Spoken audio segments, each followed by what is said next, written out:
Hey guys, Crystal here from Elite Hair Care USA. So today we are doing a weaving service on the client here who actually has a pixie cut, but she's been experiencing a slight amount of thinning in the crown area. So we decided to do a weaving style because she was actually going out of town and she also wanted something different. So I started off by doing a preliminary haircut. She typically does not grow her hair past a pixie. And when I say a pixie, that means anything under 1 inch of hair. So I have not washed her yet, but because I knew that I was going to actually do a specific style, I went ahead and said, let me go ahead and cut this hair down. Before I wash her, we weren't doing a relaxer or anything else of that nature. We were just simply going to do a shampoo service and then, of course, a weaving style. So a haircut is a haircut, you guys. I'm not going to really go through and talk about the technique. You guys have seen me do a million haircuts on my YouTube. But I wanted you guys to see the preliminary cut to see how we started to form her shape. And basically what a preliminary cut entails is you can outline the actual style that you're doing, or you can do the full-on haircut. In her case, I went ahead and did the full-on haircut because I wanted to be able to go straight into the mold and worry about doing the crown area with the actual extensions.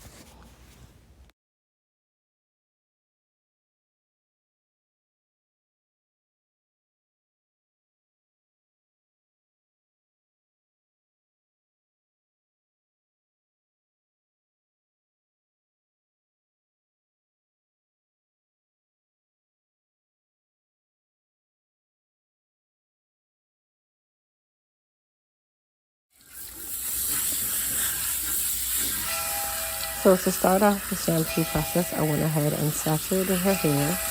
Now, I like to talk about the shampoo process because there are sometimes steps that you guys skip, and the shampoo process is probably one of the most important parts of the service. So I started out with our Elite Clarify. This is a clarifying shampoo infused with activated charcoal and peppermint essential oil. The Elite Clarify will actually be available this coming week, so you guys will be able to get your clarifying shampoo. And as you guys know, I always start with a clarifying shampoo to remove any type of dirt, debris, and objects from the hair before I go into our treatment shampoo. Yes, a clarifying shampoo is definitely recommended when you are doing any shampoo service. Why? Because you want to make sure that you are focusing on actually treating the hair rather than cleansing the hair when you get to your treatment shampoos. So for her treatment shampoo, I am using our Goddess shampoo. So this is now the second shampoo, you guys. Typically, you can do up to 3 shampoos. It really just depends on the hair itself and what you're dealing with. But in her case, I started out with the clarifying, and now I'm going into strengthening with our Goddess shampoo. Now, just an update, you guys, our products are also available on Amazon and also on my website at elitehaircareusa.com. Now, rinsing out the shampoo. I have heard stories of people leaving shampoo behind in their hair, and I don't understand why. All it is doing is drying the hair out even more. Same thing with the conditioner. I don't recommend leaving conditioner in the hair because that too can also dry the hair out. So now we're going to move on to our Power Deep Conditioner, and I'm infusing it with a little bit of our Revive Serum.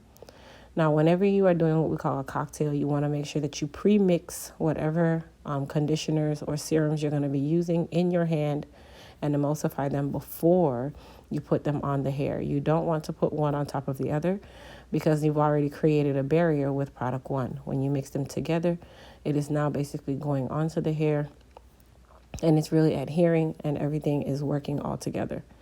Now I'm using our Easy Detangle brush to help stimulate her scalp. It feels really, really good. That's number one. It helps to get that blood flowing. And for those of you who are skipping out on actually stimulating the blood flow in your hair, especially at the shampoo bowl or in your kitchen or a sink, don't skip this step, you guys. This is definitely when you want that blood to be flowing, when the hair is being washed and conditioned, and you want your hair to be able to really absorb all the nutrients from the shampoo and conditioner that you're using. So for the rinse, I am rinsing her with cool water, which is definitely also recommended when you are doing your conditioner rinse. Cool water helps to close the cuticle. It also helps to lock in the shine, and it keeps the hair from retangling sometimes when you are doing your detangling process. So she decided that she wanted to do a little bit of color. Normally we would do a demi-permanent color, but what I'm finding is for my clients who I relax quite often, I am getting away from demi-permanent colors and going into gray coverage or gray blending semi-permanent colors. So this color that I'm putting on her hair is a semi-permanent, meaning it is not actually opening the cuticle, it is deposit only. For those of you that understand hair color, you know exactly what I just said. All right, so now the color is done. As you guys can tell, all it did was really give her an overcast of color. Semi-permanent color does not lift the hair color. It does not change the hair color. All it will do is literally deposit on top of whatever color is already there. So because her hair is dark, it is going to look like a wine or a burgundy in the sun. Okay, so to the naked eye, you will see it if she's in the sun, but right now it just looks like a blend of color, which is exactly what it is. Now I'm separating the area of her hair where the extensions will not touch, but it will also be used to cover her tracks. You guys can tell she's short, okay? So you don't want too large of a section, but she's also fine textured, so you don't want too thin of a section. I'm getting more into giving you guys a lot more details when it comes on to these services. Why? Because I know there will be a day where I won't be offering these services much longer. And I want to be able to help those stylists who are offering these services to someone else. So I start out by using a little bit of styling gel. Yes, gel isn't the greatest, but when you're doing weaving styles, your ultimate goal is protection of your client's hair, right? So it's the greater good kind of thing. But the gel is definitely needed. I like to use gel as my first layer of protection. And then I mold the hair down wherever I am actually adding the extensions. So even if my client doesn't have any hair there, I still use that gel as a base and as a level of protectant, because once that gel dries, it is going to dry as a coating. And then I'm going to apply my wrap strips on top of that as a second layer of protection. So I always tell you guys when I'm doing my videos, especially for my clients with alopecia, that I have multiple layers of protection, and that is actually not a joke. I do take that extremely serious when it comes on to extension services for anyone dealing with thinning, balding, or alopecia, because my goal is to protect the hair in the best of my ability. And I don't want that client to come in with a couple strands and leave with no strands. That's definitely not my goal. So I went ahead and applied the end papers to the crown of her head. And then if you notice, I was cutting them to fit the areas where I did not need an entire strip. Now, I don't use the end papers all over the crown. I only put it in the areas where the hair is really dense or where the hair is really fine. Reason being is if you put paper all over the entirety of that section, if the client perspires or if any type of water touches the area where the paper is, it is now going to lift off and everything will come off with it. So I only put the paper in certain spots as another level of protection, and then I put the silicone over that, which is the third level of protection. And then sometimes I'll put a net over that, which is the fourth level of protection. But every client is going to be different. This service is customized to the client. That is also the reason why I charge the prices that I charge, because I have to do a lot of thinking, a lot of figuring out or mapping, and then every service is custom. No client comes in and gets the same treatment in regards to the end papers and thinking about the style and the placement of the tracks. All of this stuff is done like right in front of the client, all by thought. So the sides and the back, I went ahead and used our Elite Silk Wrap Foam to mold them down. I did put a little bit of gel at the base that helps to hold the hairs that like to stick out down, and it keeps that mold nice and sleek for a longer period of time. Shout out to T Queasy and Tina for the technique. And then I use the end papers rather than wrap strips, because I saw how well this works, and I feel like it dries a lot faster and it keeps the hair in place without those wrap strips. Those wrap strips can sometimes be very thick and they can make the drying process even longer. It also can disturb your mold if you're not careful. So I feel like the end paper technique was actually one of the best things I've seen in quite some time. Had I known this technique, I would have never bought wrap strips ever again in my life. But okay. So she already has the silicone on top of her hair. That's why it looks so shiny up in the crown. So I'm going to start by applying her tracks. If you guys notice, we are doing the color 99J or burgundy. Now, disclaimer, you guys see me applying the glue right on top of the crown. Keep in mind, you guys, she has 3 layers of protection. So the glue is not going to penetrate any one of those layers. That is why I'm able to put the glue directly on that area. It is no different if I was to put the glue on the tracks or if I'm just putting the glue directly on the area, but this allows me to work a lot faster.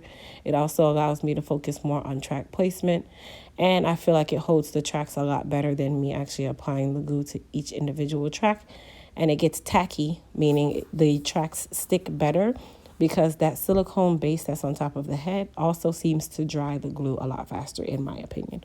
But that is just my opinion. So I just wanted to put that disclaimer out there, you guys.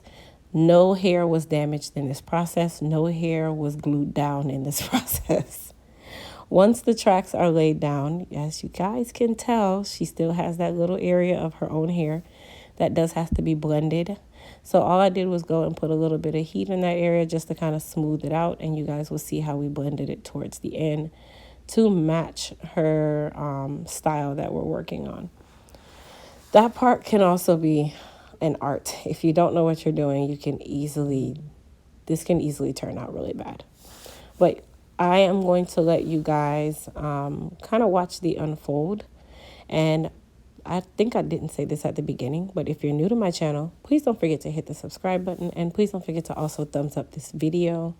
Tell us what you think in the comments. I love to hear you guys' comments or read you guys' comments about my work. Also, if you are not a part of the Elite VIP status, please text the word ELITE to 407-537-3173. That will give you access to secret sales, information, anything that's going on with Elite Hair Care USA. And just know that you missed the secret sale the other day. It only went out to my text tribe. All right. So back to the style. What I'm doing right now is using a razor to razor cut the hair. The reason why I'm not using my shears is because for styles like this, you don't want hard lines. And while I can use my shears and also do some notching and slithering and all of that, the razor is probably the fastest thing to use for this. And it allows me to move really, really quickly and give her some jagged lines, give her some edginess, and then just go straight into curling. And I don't actually have to work as hard. So your goal is always to work smarter and not harder. Now, I want you guys to kind of take note. Every time you see me moving the hair right in front of her face, if you can tell, she does not have tracks directly at the literal line of her hairline, right? She does not have it right on the hairline. That is also good for people who sweat or perspire a lot. That is another reason why I don't like to start my tracks right on the hairline. And also that is one of the weaker parts of the head. And placing tracks right on the hairline, even with protectant, it's still uncomfortable and it sometimes can leave this tight feeling. So I try to go back at least a half an inch to an inch away from the hairline whenever I'm adding any type of extensions, unless I'm doing something where it's really requiring me to put a track right there in front of the face. Now, to clean up my cut, I just went through and still used my shears, even though I was trying not to use them at all.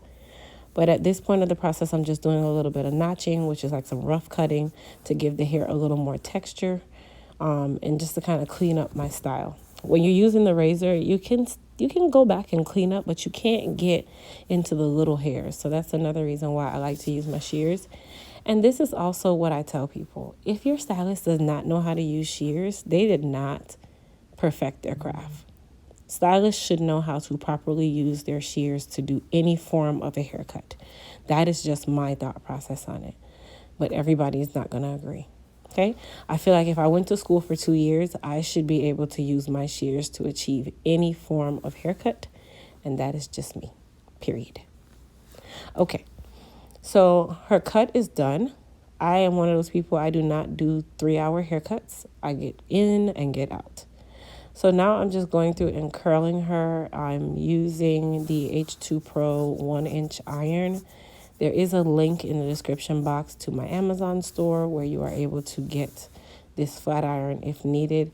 I actually like their flat irons. They're really, really nice. They make the hair nice and smooth, and I don't have to work as hard. And I've been using their irons for a long time. I'd say, well, not a long time, but at least over a year, if not 2 years. So, and their irons have not failed me since. So, all right, you guys. So you guys can kind of see now the finished style. You can see how we blended the top.